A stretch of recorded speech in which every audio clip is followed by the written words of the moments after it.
అందరికీ నమస్కారం. ఈరోజు ఈ పత్రికా సమావేశంలో పాల్గొన్న ఈ నంద్యాల జిల్లా అధ్యక్షులైన పెద్దలు గౌరవనీయులు కాట్సాని రాంభూపాల్ రెడ్డి గారికి, అలాగే మరో పెద్దలు గౌరవనీయులు మా తోటి ఎమ్మెల్సీ గారైన ఇజాక్ బాషా గారికి, అలాగే మరో పెద్దలు గౌరవనీయులు మాజీ ఎంపీ గారైన పోచా బ్రహ్మానంద రెడ్డి గారికి, మరో పెద్దలు మా మహిళా విభాగం వర్కింగ్ ప్రెసిడెంట్ మరియు జోన్ 5 ఇన్ఛార్జ్ బాధ్యతలు చూస్తూ ఉన్న గౌరవనీయులైన విజయ మనోహరి గారికి, అలాగే ఈ జిల్లా ప్రెసిడెంట్ అయిన సుజాతమ్మ గారికి, అలాగే ఎక్స్ మున్సిపల్ చైర్పర్సన్ అయిన మాబుర్నీసా గారికి, అలాగే శ్వేతారెడ్డి గారు, శశికళ గారు, రేణుక గారు, మిగతా ఇక్కడికి ఇచ్చేసిన పెద్దలందరికీ, అలాగే మీడియా ప్రతినిధులందరికీ కూడా పేరు పేరున నమస్కారం తెలియజేస్తూ ఉన్నాను. మేము మా మహిళా విభాగం సమావేశం ఈరోజు నంద్యాలలో ఏర్పాటు చేసుకోవడం జరిగింది. మీ అందరికీ తెలుసు, వైఎస్ఆర్ కాంగ్రెస్ పార్టీ పోరాటాల నుంచి పుట్టిన పార్టీ. ప్రతిపక్షంలో ఉండేటప్పుడు ప్రజల తరపున పోరాటం చేస్తుంది, అధికారంలో ఉండేటప్పుడు ప్రజల సమస్యలు తీర్చడానికి జగనన్న ఎంతగానో ఆ రోజుల్లో 5 ఏళ్ళు కూడా కష్టపడి పనిచేశారు. అందులో భాగంగా ఇప్పుడు ప్రతిపక్షంలో ఉన్నాం కాబట్టి మహిళల విషయం తీసుకుంటే చంద్రబాబు నాయుడు గారు ఎన్నికల టైంలో ఎన్నో హామీలు ఇచ్చారు. ఏ ఒక్కటి కూడా 22 నెలలైనా కూడా ఏ ఒక్కటి కూడా అమలు చేయని పరిస్థితి మనం చూస్తూ ఉన్నాము. అందులో ఇచ్చిన హామీల్లో ఎక్కువగా మహిళలకు ఇవ్వడం జరిగింది. అవేవి కూడా ఈరోజు అమలు చేయని పరిస్థితులు ఈ రాష్ట్రంలో ఉన్నాయి. అలాగే మహిళల రక్షణ ఈరోజు చంద్రబాబు నాయుడు గారు ముఖ్యమంత్రిగా ఉన్న ఈ కూటమి ప్రభుత్వం గాలికి వదిలేసింది.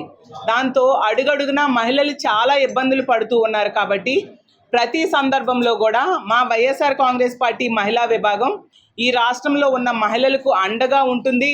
వాళ్ళకి సపోర్టుగా వాళ్ళ తరపున నిరసన తెలియజేసి ప్రభుత్వం మీద ఒత్తిడి తీసుకొస్తూ వాళ్ళు ఇచ్చిన హామీలు అమలు చేయాలని, అలాగే మహిళలకి రక్షణ ఇవ్వాలని ప్రతి సందర్భంలో కూడా ప్రభుత్వం మీద మేము ఒత్తిడి తీసుకొస్తూ ఉన్నాము. ఇప్పటికీ చాలా ఇష్యూస్లో మా వైఎస్ఆర్ కాంగ్రెస్ పార్టీ ప్రజలకి అండగా ఉంది, వాళ్ళ తరపున పోరాటం చేస్తూ ఉంది. అందులో భాగంగా మా సమావేశానికి ముఖ్యమైన కారణం ఏంటంటే గ్రౌండ్ లెవెల్లో అంటే గ్రామ స్థాయిలో కూడా మా మహిళా విభాగము మరింతగా సంస్థాగత నిర్మాణం చేసుకోవడం, గ్రామ స్థాయిలో కమిటీలు ఏర్పాటు చేసుకోవడం, అలాగే తీసుకుంటే ప్రజా సమస్యల మీద పోరాటాలు మరింత ఉధృతం చేయడం మీద దృష్టి పెడుతూ ఈ సమావేశం ఏర్పాటు చేసుకోవడం జరిగింది. ఇప్పుడు తీసుకుంటే ఈ రాష్ట్రంలో 22 నెలలైంది చంద్రబాబు నాయుడు గారు ముఖ్యమంత్రి అయ్యి. మనం చూస్తూ ఉన్నాం రోజుకి ఎన్ని సంఘటనలు మహిళల మీద అఘాయిత్యాలు కానీ, హత్యలు కానీ, అత్యాచారాలు కానీ మనం చూస్తూ ఉన్నాం.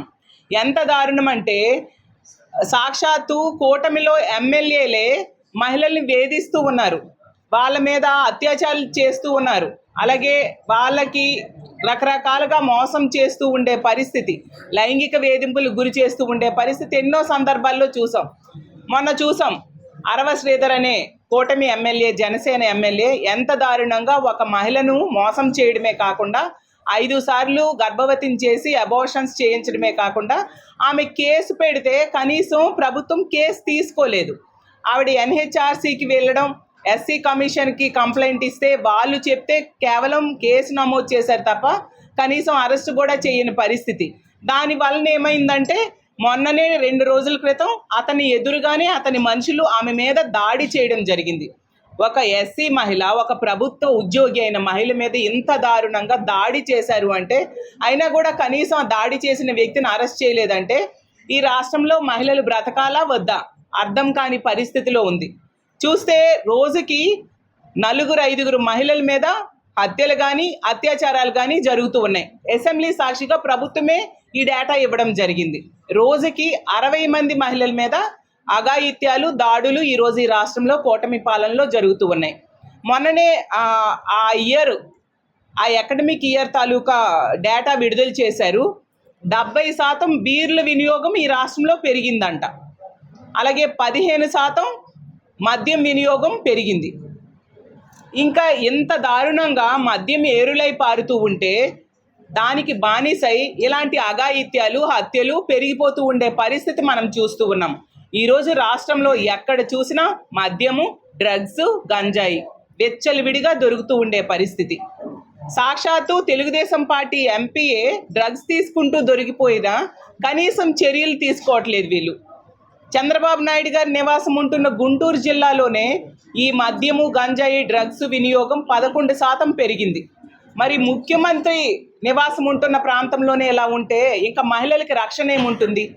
క్రైమ్ ఎగ్నిస్ట్ ఉమెన్ తీసుకుంటే 10 జిల్లాల్లో ఈ కూటమి పాలనలో 10 జిల్లాల్లో మహిళల మీద క్రైమ్ పెరుగుతూ ఉంది. అలాగే మద్యం గంజాయి డ్రగ్స్ వినియోగం 16 జిల్లాల్లో పెరుగుతూ ఉందని సాక్షాత్తు చంద్రబాబు నాయుడు గారే కలెక్టర్స్ కాన్ఫరెన్స్లో చెప్పడం జరిగింది. మరి ఇంత దారుణంగా ఇలాంటి మత్తు పదార్థాలు దొరుకుతూ ఉంటే, వాటి వినియోగం పెరుగుతూ ఉంటే ఇలాంటి అఘాయిత్యాలు జరగకుండా ఏం జరుగుతాయి? మాట్లాడితే చంద్రబాబు నాయుడు గారు చెప్తూ ఉంటారు, మహిళల మీద ఎవరైనా చేయి వేస్తే అదే వాళ్ళకి చివరి రోజు అని.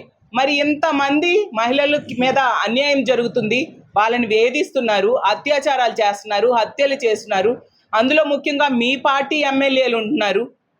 ఆ కోనేటి ఆదిమూలం అనే ఎమ్మెల్యే వేధింపులకి, తెలుగుదేశం పార్టీ ఎమ్మెల్యే వేధింపులకి తెలుగుదేశం పార్టీ కార్యకర్త అయిన ఒక మహిళ ఈ రాష్ట్రంలో ప్రెస్ మీట్ పెడితే రక్షణ ఉండదని పక్క రాష్ట్రంకి వెళ్ళి హైదరాబాద్లో ప్రెస్ మీట్ పెట్టింది. కనీసం చర్యలు మీరు తీసుకున్నారా? ఎంతమంది మీ పార్టీ ఎమ్మెల్యేల వల్ల ఇబ్బందులు మహిళలు పడుతూ ఉన్నారు, ఎవరి మీద కూడా మీరు చర్యలు తీసుకొని పరిస్థితి. అలాగే పవన్ కళ్యాణ్ గారు అయితే ఎవరైనా మహిళల మీద చేయి వేస్తే వాళ్ళ తాట తీస్తామని పదే పదే డైలాగులు వల్లిస్తారు. మరి ఇంతమంది మహిళల మీద ఇన్ని రకాలుగా అత్యాచారాలు హత్యలు జరుగుతుంటే మీరు ఎంతమంది తాట తీశారు పవన్ కళ్యాణ్ గారు అని నేను అడుగుతూ ఉన్నాను. అలాగే మహిళా హోంమంత్రి గారి విషయం అయితే మరి చెప్పనే అవసరం లేదు. మాట్లాడితే జగనన్నని తిడుతూ, జగనన్నని చాలా అసభ్యంగా మాట్లాడుతూ ఆవిడ ప్రెస్ మీట్లు పెడుతూ ఉంటారు. కానీ ఆమె బాధ్యత అయిన మహిళల రక్షణ, ప్రజల రక్షణ అనేది ఏమాత్రం పట్టించుకొని పరిస్థితి మనం చూస్తూ ఉన్నాము. అలాగే లోకేష్ గారు మహిళల భద్రత కోసం ట్వీట్స్ పెడుతూ ఉంటారు. మరి ట్వీట్స్కే పరిమితం తప్ప చేతల్లో మాత్రం మహిళల రక్షణ ఎక్కడా కనిపించని పరిస్థితి మనం చూస్తూ ఉన్నాం.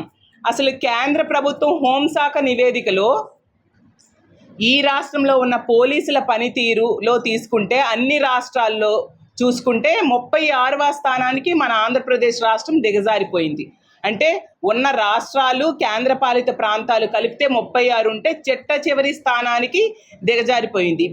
బిఎన్ఎస్ చట్టాల అమలులో పోలీసుల పనితీరు అంత దారుణంగా ఉంది ఈ రాష్ట్రంలో. పోలీసులను ఎంతసేపు కూడా రెడ్ బుక్ రాజ్యాంగం అమలుకే వాడుతున్నారు తప్ప ఎక్కడా కూడా మహిళల రక్షణకి, ప్రజల రక్షణకి వాడని పరిస్థితి మనం చూస్తూ ఉన్నాము. సాక్షాత్తు కేంద్ర హోంమంత్రి అయిన అమిత్ షా గారే చెప్పారు, ఈ రాష్ట్రంలో 112 ఎమర్జెన్సీ కాల్ సెంటర్ నంబర్కి కనుక కాల్ చేస్తే పోలీసులు సరిగ్గా రెస్పాండ్ కావట్లేదు, 26 నిమిషాలు టైం తీసుకుంటున్నారు అని. అంటే ఈ రాష్ట్రంలో ఆడబిడ్డలు మాకు ఆపదొచ్చింది, పోలీసులకి రక్షించండి అని కాల్ చేస్తే 26 నిమిషాల వరకు పోలీసులు వెళ్ళట్లేదంట.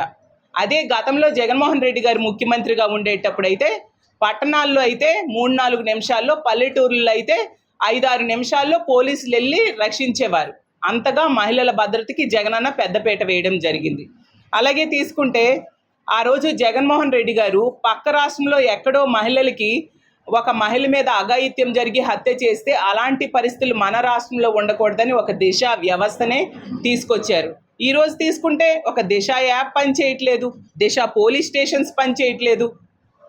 అలాగే దిశ వ్యవస్థని ఆ రోజు దిశ చట్టం అనే దాన్ని అసెంబ్లీలో తీర్మానం చేసి కేంద్రం దగ్గరికి పంపించారు. కేంద్రం దగ్గర పెండింగ్లో ఉన్న అందులో ఉన్న అంశాలన్నీ కూడా జగన్మోహన్ రెడ్డి గారు అమలయ్యేట్టుగా మన రాష్ట్రంలో చేశారు. మరి ఇప్పుడు వీళ్ళు కూటమిలో ఉన్నారు, కేంద్రంతో ఎలియన్స్లో ఉన్నారు, ఎందుకు ఆ దిశ చట్టాన్ని అమలయ్యేట్టుగా చేయట్లేదు? కావాలంటే పేరు మార్చుకోండి, జగనన్న పెట్టిన పేరు అని మీకు నచ్చకపోతే పేరు మార్చైనా అమలు చేయాలి కదా. ఇంత దారుణంగా మహిళల రక్షణ గాలికి వదిలేసే పరిస్థితులు కనిపిస్తూ ఉన్నాయి. ఈరోజు డ్రగ్స్ అయితే డోర్ డెలివరీ జరుగుతూ ఉంది, గంజాయి హోంమంత్రి గారి సొంత నియోజకవర్గం మీదుగా రవాణా జరుగుతూ ఉండే పరిస్థితి. ఆవిడ చూస్తే ఆ పిఏలు ఇప్పుడు పశువుల రవాణా వెహికల్స్ దగ్గర కూడా లంచాలు పిఏల ద్వారా తీసుకుంటూ ఉండే పరిస్థితి. ఇసుక మాఫియాల దగ్గర, అలాగే పేకాట క్లబ్బుల దగ్గర పిఏలని పెట్టుకొని లంచాలు వసూలు చేస్తూ ఉండే హోంమంత్రి గారు మహిళల రక్షణ పూర్తిగా గాలికి వదిలేశారు. అలాగే రాజధాని విషయం తీసుకుంటే మనందరము చూసాం, జగన్మోహన్ రెడ్డి గారు మొన్ననే చెప్పడం జరిగింది, ఈ అమరావతి రాజధాని అనేది దీనికోసం 2 లక్షల కోట్లు ఖర్చు అవుతుంది. దీనివల్ల ప్రజాధనం ఎంత, ఈ అప్పులు తీర్చడానికి ప్రజలు కష్టం, ప్రజాధనం ఎంత వృధా అవుతుంది. అదే కనుక గుంటూరు, మచిలీపట్నం, విజయవాడ, గుంటూరు కలిపి ఒక కారిడార్లా చేసి ఒక రాజధానిగా దాన్ని డెవలప్ చేస్తే కేవలం అందులో 10% డబ్బులతో, ఒక 20,000 కోట్లతోనే ఒక బ్రహ్మాండమైన రాజధాని తయారవుతుంది. ప్రజల మీద అప్పుల భారం ఉండదు అని ఒక మంచి ప్రతిపాదన చేస్తే ప్రజల్లో దీని మీద విపరీతమైన చర్చ జరిగింది. ఇది నిజంగా చాలా మంచి ప్రతిపాదన అని ప్రజలందరూ కూడా భావించడం జరిగింది. దాంతో జగనన్నని ఇష్టం వచ్చినట్టుగా తిడుతూ మాట్లాడుతూ ఉండే పరిస్థితి మనం చూస్తూ ఉన్నాము. కానీ అందులో నిజాలు ఆలోచించాలి కదా. ఇంత ఎక్కడైనా స్క్వేర్ ఫీట్కి 14,000 రూపాయలు అనేది ఖర్చు మనం చూసామా? అది ఆంధ్రప్రదేశ్ రాష్ట్రంలో చంద్రబాబు నాయుడు గారు అమరావతిలో చేస్తూ ఉన్నారు. ముందు నుంచి కూడా మేము చెప్తూ ఉన్నాం, మా వైఎస్ఆర్ కాంగ్రెస్ పార్టీ ఎప్పుడు కూడా అమరావతికి వ్యతిరేకం కాదు. అమరావతిలో జరుగుతున్న అవినీతికి మాత్రమే వ్యతిరేకం. అందులో ఆ పేరుతో చేస్తున్న దోపిడీకి మాత్రమే వ్యతిరేకం అని చెప్తూ ఉన్నాం. ఎందుకంటే గత 7 ఏళ్ళు, గతంలో 5 ఏళ్ళు, ఇప్పుడు 2 ఏళ్ళు కలిపి చంద్రబాబు నాయుడు గారు 7 ఏళ్ళు పరిపాలించారు ఈ కొత్త రాష్ట్రంలో. 7 ఏళ్ళలో కేవలం 8,000 కోట్లు మాత్రమే అమరావతి కోసం ఖర్చు పెట్టడం జరిగింది. ఈ లెక్కను తీసుకుంటే 2 లక్షల కోట్లు అవ్వాలంటే 168 సంవత్సరాలు అవుతుంది. అది ఆ డబ్బులు ఎక్కడి నుంచి తెస్తారు? ఎప్పటికి పూర్తవుతుంది? అసలు 2029 ఎన్నికల టైంకి ఎన్ని బిల్డింగ్లు పూర్తవుతాయి? అసలు ఇవన్నీ జెన్యూన్గా ఖర్చు పెడుతున్నారా లేదా? వీటన్నిటికీ సమాధానం లేదు. బయటికి మాత్రం గ్రాఫిక్స్తో అమరావతి ఓ మహానగరం అంటూ వీళ్ళు ప్రచారం చేయడమే మనం చూస్తూ ఉన్నాము. దాన్ని ప్రశ్నిస్తే తప్పు. వీళ్ళ ఛానల్స్ ద్వారా ఇష్టం వచ్చినట్టుగా ట్రోల్స్ చేస్తూ ఉండే పరిస్థితి చూస్తూ ఉన్నాము. ప్రజలందరూ దీన్ని గమనిస్తూ ఉన్నారు. ఖచ్చితంగా రానున్న రోజుల్లో వీళ్ళు చేసిన తప్పుల్ని, అవినీతిని మా వైఎస్ఆర్ కాంగ్రెస్ పార్టీ ఎండగడుతుంది. ప్రజల దగ్గరికి తీసుకెళ్ళి నిజాలన్నీ కూడా ప్రజలకి వివరించడం జరుగుతుంది. రానున్న రోజుల్లో మహిళలకు ఇచ్చిన మోసాన్ని కూడా ప్రజలకి తెలియజేస్తాం. చంద్రబాబు నాయుడు గారు చేసిన మోసం, మా జగనన్న చేసిన మేలు కూడా ప్రజలకి తెలియజేస్తాము. అలాగే ఈరోజు రాష్ట్ర ప్రజలందరూ, ముఖ్యంగా మహిళల్ని, రైతుల్ని, ఉద్యోగుల్ని, నిరుద్యోగుల్ని, అన్ని వర్గాల ప్రజల్ని కూటమి పాలనలో వీళ్ళు మోసం చేశారు. ఈ కూటమికి ఓట్లేసిన వాళ్ళు ఈరోజు చాలా బాధపడుతూ ఉండే పరిస్థితి మనం చూస్తూ ఉన్నాము. కాబట్టి రానున్న రోజుల్లో ప్రజల సహకారంతో వీటన్నిటి మీద ప్రభుత్వం మీద ఒత్తిడి తీసుకొచ్చి ఈ హామీలన్నీ అమలయ్యే వరకు మా పోరాటం కొనసాగిస్తాము. అలాగే మహిళలకి రక్షణ అందేంత వరకు కూడా మా పార్టీ ఈ విధంగానే ప్రభుత్వం మీద ఒత్తిడి తీసుకొస్తామని తెలియజేస్తూ ఉన్నాను. ఎన్నికలు ఎప్పుడు జరిగినా కూడా ప్రజలందరూ మా వైఎస్ఆర్ కాంగ్రెస్ పార్టీకి ఓటేసి జగనన్నను మళ్ళీ ముఖ్యమంత్రి చేయడానికి సిద్ధంగా ఉన్నారని తెలియజేసుకుంటూ సెలవు తీసుకుంటున్నాను. Thank you.